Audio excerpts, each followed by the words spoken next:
पुराने ज़माने की बात है। एक मुल्क पर सख्त गैर बादशाह हुकूमत करता था। वो राया पर तरह तरह के टैक्स आयद करता और टैक्स के पैसे दूसरे ममालिक में जाकर फजूलियात में ज़ाये करता। बादशाह की देखा देखी वहाँ के ताजिरों ने भी अवाम पर जुल्म शुरू कर दिया।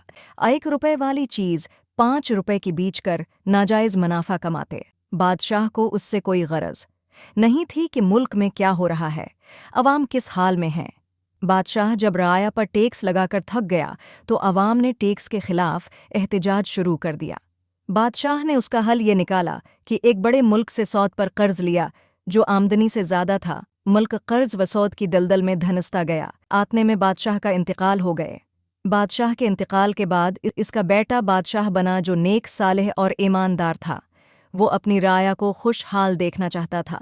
उसने गरीबों पर टैक्स कम कर दिए और अमीर लोगों पर टैक्स लगाए ताकि मुल्क का कर्जा उतर सके। लेकिन ताजिरों ने टैक्स देने के बजाय चीज़ें महंगी कर दें और तरह तरह के जित्न करने लगे कि किसी तरह बादशाह की हुकूमत ठीक न चले। जब बादशाह को खबर हुई कि ताजिर अवाम से चीज़ों की ज़्यादा कीमत वसूल कर रहे हैं और महंगाई में इजाफा हो रहा है तो बादशाह के जहन में एक तरकीब आई। उसने अपने वज़ीर को कम्हार के रूप में बाजार भेजा कि जाओ बाजार से एक मुटका खरीद लाओ और पूरी मार्केट से कीमत की जांच करना ताकि पता चले कि कौन कौन ताजिर अवाम को लौट रहा है। वज़ीर एक दुकान पर गया, मटके की कीमत मालूम की। दुकानदार ने 4 रुपए बताई। दूसरे दुकान से मालूम किया, उसने 5 रुपए बताई। गरज सब दुकानदारों ने महंगाई के लिए बादशाह को जिम्मेदार ठहराया और ख़ुद को लाचार जाहिर किया।